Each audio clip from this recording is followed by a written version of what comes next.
You're finally ready. Not because life has become easier, but because you have stopped waiting for it to be perfect. Readiness is not the absence of fear. It is the decision to stand even while afraid. It is the quiet recognition that you have been prepared all along. For God does not shout his first message. He whispers.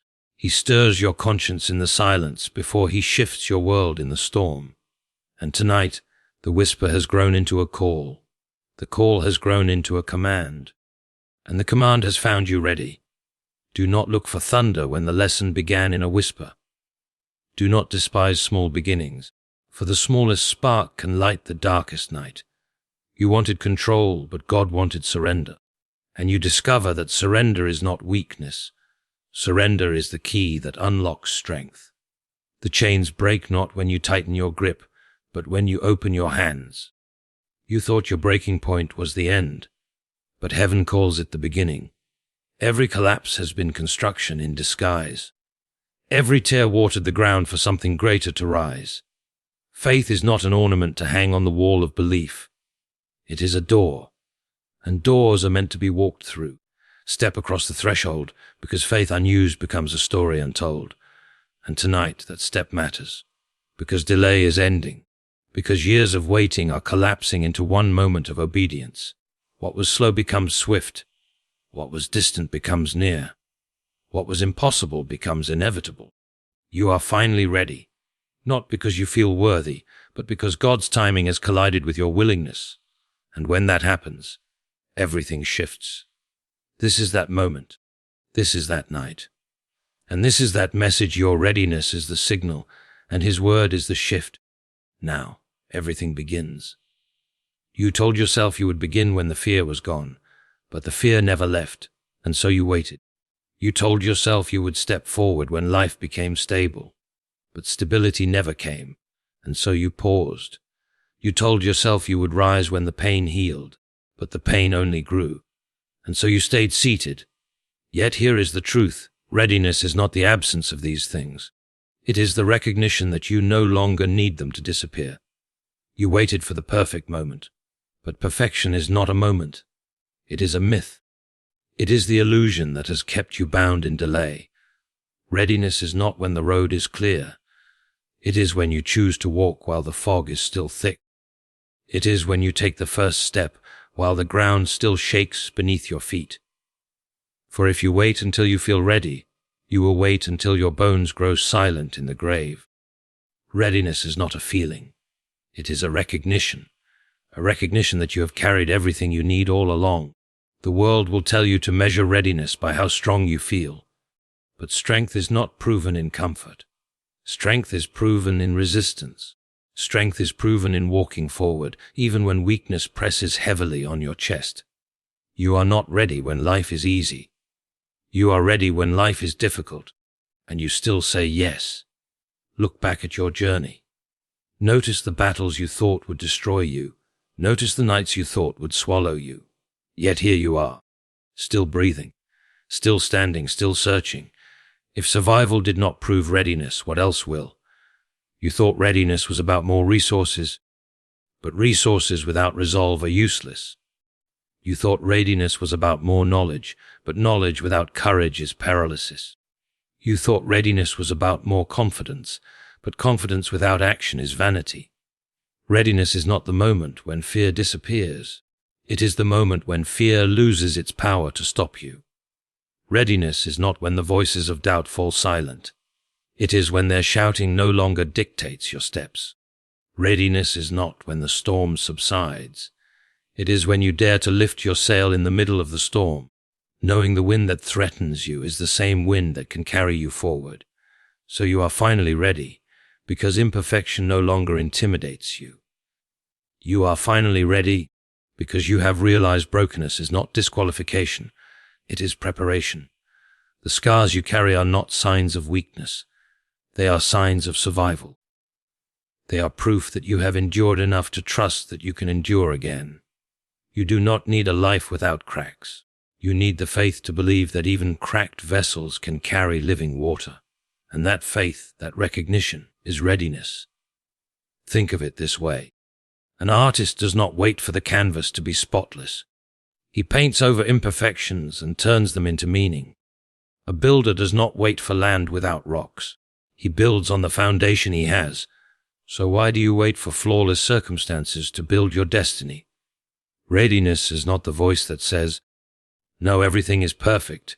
Readiness is the voice that says, "Even though nothing is perfect, I will move anyway."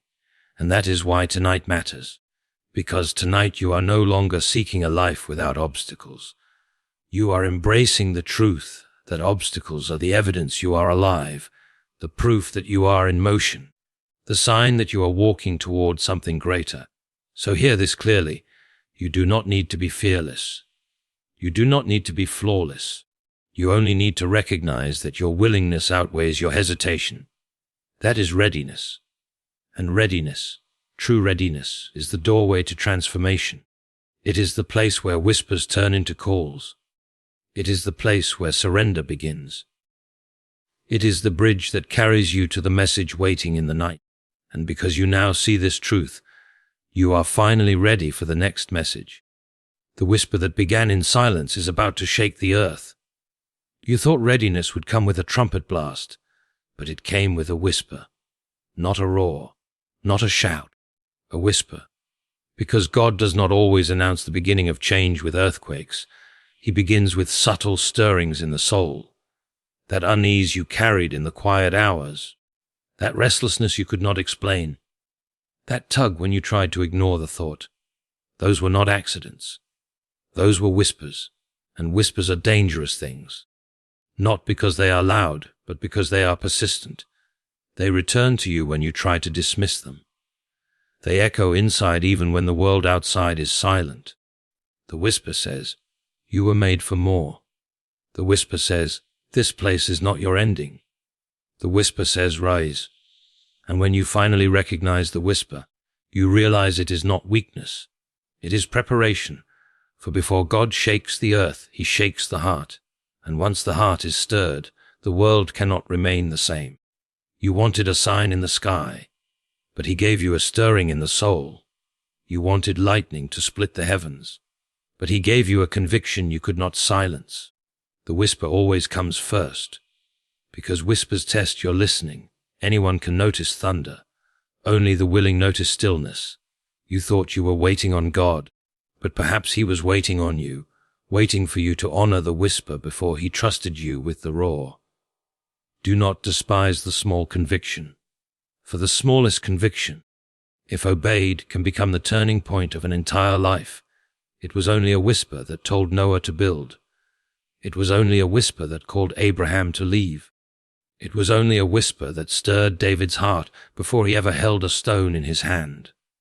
The whisper carried the seed of the shift. And the seed, though small, contains the tree. You have heard it too. In your doubts, in your questions, in your longing. The whisper has been guiding you to this very night.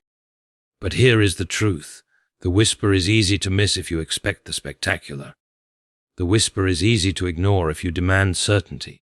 The whisper is easy to doubt if you only trust what you can see. Yet, isn't it remarkable? The very fact that you can hear the whisper is proof you are alive to something beyond yourself. It is proof that your spirit is tuned to more than the noise of this world. It is proof that you are ready, and so the whisper prepares you for the shift. The whisper softens your heart before the earth shakes beneath your feet. The whisper roots you in trust before the storm demands your faith. But whispers demand humility. Whispers demand stillness. Whispers demand courage to act on what others may not yet hear. That is why this moment matters. Because tonight what began as a whisper is pressing into a command. What began as a stirring is now calling for a step. What began as hidden is about to be revealed.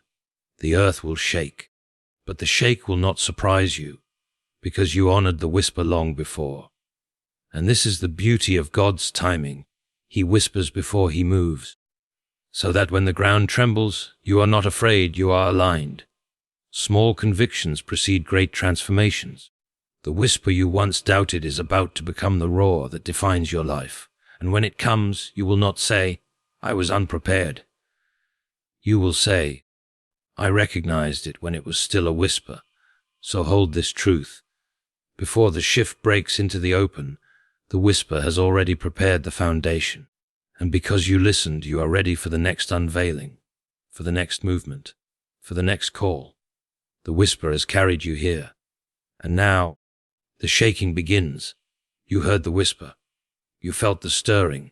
And now the ground beneath you begins to shift. But here is the paradox. The moment of greatest movement is also the moment you cannot control. You tried to grip tighter. You tried to manage every outcome. You tried to hold together what was already crumbling. And the tighter you held, the more it slipped away. Because true readiness is not control. It is surrender. The world taught you that strength means power, but heaven teaches that strength means release. You wanted to dictate the path, but surrender says, not my will. You wanted to choose the timing, but surrender says, in your time. You wanted to carry the weight, but surrender says, this burden is not mine to bear. Control is exhausting. Surrender is liberating. Control says I must do everything. Surrender says, I can trust the one who holds everything. And here lies the mystery. When you release your grip, you do not lose power. You gain strength, for strength is not found in clenched fists. Strength is found in open hands. Think of the seed. If it clings to itself, it remains alone. But when it surrenders to the soil, it breaks, it dies, and from its surrender comes life 100-fold. So too with you. The life you long for will not come from grasping tighter. It will come from surrender. Do not confuse surrender with weakness. Weakness is giving up. Surrender is giving over. And when you give over, you make room for divine strength to fill you. You thought you had to prove yourself. But surrender whispers, you are already known. You thought you had to fix everything. But surrender declares, you are not the healer, you are the vessel. You thought you had to fight every battle. But surrender reminds some battles are not won by force, but by trust. The shift begins here, not in your ability to control, but in your willingness to release. Even the whisper you honored required surrender. You had to let go of your doubt to hear it.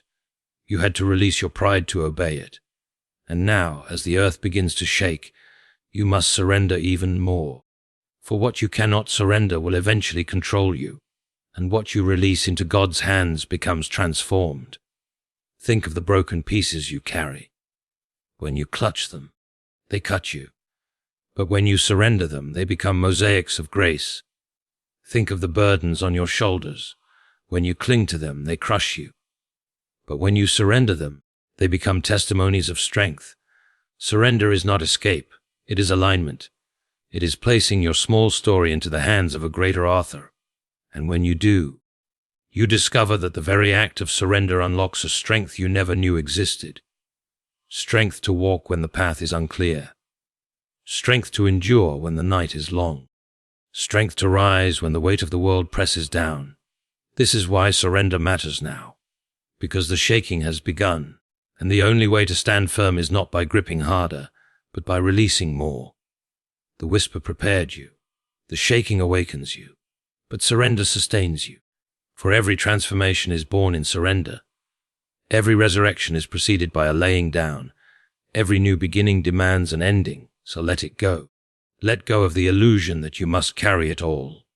Let go of the fear that release means loss. Let go of the need to prove you are strong. Because the truth is, your surrender is your strength, and strength is not what you hold on to. Strength is what you release, and when you finally release it, you will discover that heaven has been waiting to pour into your empty hands the very strength that will carry you through the storm. This is not the weakness of defeat. This is the strength of surrender, and this strength, this unseen strength, is what will carry you into the next unveiling of His plan. You surrendered. You released what you could not carry. But then, instead of peace, you felt the breaking, and you wondered, if surrender was right, why does it feel like everything is collapsing? Because breaking is not the end. Breaking is the beginning. Your hands let go, and suddenly everything you held scattered to the ground. Your strength seemed gone. Your hope felt thin. Your heart cracked beneath the weight. But do not despise the breaking, for in the breaking heaven begins its work. Look at the seed again. It must break before life bursts forth. Look at the dawn. The night must break before the light can rise. Look at your own heart. It was in the breaking that compassion was born. It was in the breaking that empathy grew. It was in the breaking that faith took root. You thought the breaking meant failure, but the breaking was preparation. The ground cannot bring forth harvest until it is first broken. The vessel cannot shine until it is first cracked. The soul cannot awaken until it is first unsettled. And so when you reached your breaking point, heaven leaned close and whispered, "Now I can begin." Because as long as you were holding it together, you believed you did not need help. But in the breaking, you learned dependence. In the breaking, you discovered strength beyond yourself. In the breaking, you saw what could never be seen in comfort. Do not fear the breaking. The breaking is where pride dies and purpose is born. The breaking is where control ends and calling begins. The breaking is where your story feels finished, but heaven is just turning the page. You thought the collapse would bury you, but the collapse became construction. Every shattered piece was rearranged into something greater. Every closed door was the opening of a new path. Every silence was the soil of a louder truth. The breaking point is painful, but it is also powerful. For it is the place where you finally admit, "I cannot." And it is the place where heaven responds, "But I can." It is in the breaking that surrender deepens. It is in the breaking that strength multiplies. It is in the breaking that your life shifts from self, made to God's shape. And maybe you've noticed, the moments that broke you are the same moments that built you. The tears you shed became rivers of wisdom. The losses you grieved became seeds of resilience. The battles you thought would kill you became the very testimonies that sustain you. So do not despise your breaking. Do not curse your collapse, for the breaking point is the threshold of new beginnings. What felt like ashes is the ground for beauty. What felt like ruin is the foundation for renewal. What felt like ending is the birthplace of eternity's plan. And yes, breaking hurts. Yes, breaking leaves scars. Yes, breaking feels like death. But in the kingdom of heaven, death is always the beginning of life. Think of it. The cross looked like the breaking point of hope, yet it was the beginning of salvation. The tomb looked like the final chapter, yet it was the opening line of resurrection. The silence of Saturday looked like defeat, yet it was the pause before the greatest victory. So if you are at your breaking point, you are closer than you think, closer to renewal, closer to transformation, closer to the shift that has been waiting for you. Because heaven always begins where human strength ends. The breaking is not your disqualification. It is your invitation. Your invitation to rise in a strength not your own. Your invitation to see life through new eyes. Your invitation to step into a story larger than yourself. And when you look back, you will not remember only the pain. You will remember the power that met you there. You will remember that your breaking point was heaven's beginning point. And you will know that everything changed when it all seemed lost. The breaking came, and in the breaking, something new began. But a beginning is only a beginning if you walk into it. And here is where many falter. They survive the breaking, but they never step through the door. Because faith is not furniture to admire. Faith is a door to enter. You can hang faith on the wall like an ornament. You can quote it. You can sing about it. You can even write it into your story.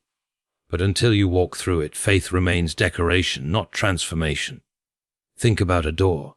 It does nothing if you only stand before it.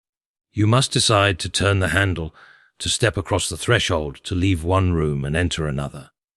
That is faith. Not a picture you admire, but a passage you choose. Your breaking point brought you here, but breaking alone does not carry you forward. Faith must take you through. Faith says, though I cannot see the whole road, I will take the next step. Faith says, though the room behind me is familiar, I will step into the unknown ahead. Faith says, I will trust the voice that whispered before the shaking began. So ask yourself, Is your faith hanging like a portrait, or is your faith opening like a door? Because portraits inspire, but doors transform. Portraits decorate, but doors relocate. You have admired the words long enough. Now the words must become your way. The heroes of old were not remembered because they believed in theory. They were remembered because their belief became movement. Noah built.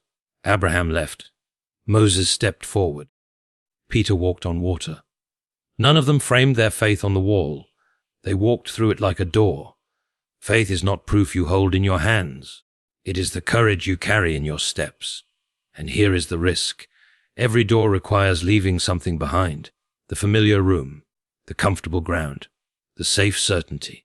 But every door also promises something greater, a new horizon, a wider space, a fresh future. This is why many admire faith but never enter it. Because doors demand decisions, and decisions demand courage. But remember this, the breaking point prepared you for the door. Because when the old room collapsed, there was nothing left to cling to. And that collapse was not cruelty. It was clarity.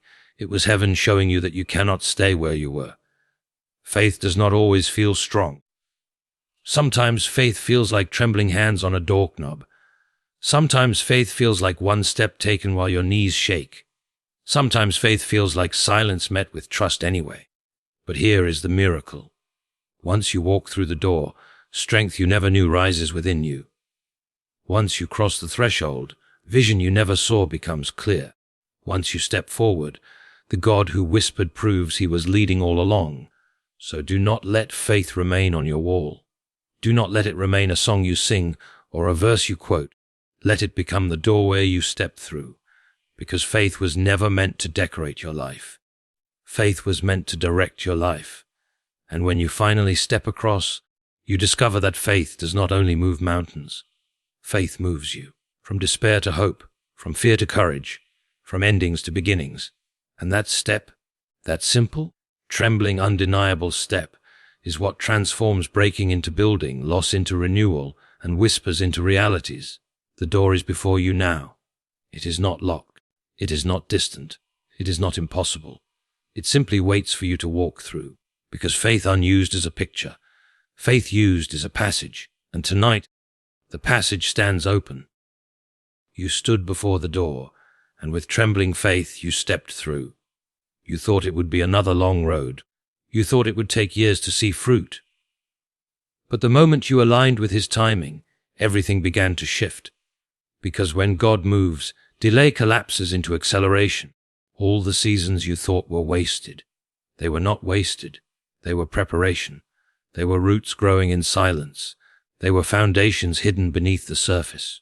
But now, in a single moment, those years converge into breakthrough. What felt like endless waiting suddenly becomes rapid unfolding. What seemed delayed suddenly becomes delivered. What appeared slow suddenly becomes swift. This is the mystery of divine timing. It may feel late to you, but it is never late to him. It may feel slow to you, but it is always exact to him. And here's the truth. Delay is not denial. Delay is design. For while you thought nothing was happening, everything was being arranged. The people you would need, the strength you would require, the doors you could not open, all were being aligned. And now the alignment meets your step of faith. An acceleration begins. You waited long in silence. You wept long in secret. You carried the weight for years. But tonight, the shift proves that one act of obedience can redeem 1,000 days of waiting. Acceleration does not erase the waiting. Acceleration redeems the waiting. It gathers what seemed scattered and brings it together in one season. It multiplies what seemed small and makes it abundant in one moment. Think of Joseph. Years in the pit, years in the prison, years forgotten. But in one night he was lifted to the palace. Delay turned to acceleration. Think of Sarah.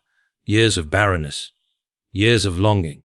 But in one season the promise was fulfilled. Delay turned to acceleration. Think of your own story. All the prayers unanswered, all the dreams deferred, all the nights you thought would never end. And yet tonight you stand at the threshold of sudden change. Because when God moves, time itself bends. What should take decades can happen in days. What seemed impossible yesterday can be undeniable tomorrow. But acceleration is not random. Acceleration meets alignment. The moment you stepped through the door of faith, you aligned with his timing. And timing is everything. Imagine an archer pulling back a bow. The string tightens. The arrow waits. The tension feels endless. But when the release comes, what was held back shoots forward with greater speed. That is what your waiting has been. The pullback before the release. The tension before the flight. The delay before the acceleration. So do not curse the years you waited. They gave you strength. They gave you depth. They gave you endurance. And now those very years become fuel for the speed ahead. Because when God says now, no force can say later. When God says go, no power can say stop. When God moves, everything shifts, instantly, suddenly, undeniably. And this is why you feel the pace changing. Doors are opening you did not knock on. Paths are clearing you did not pave. People are arriving you did not search for, because acceleration has begun.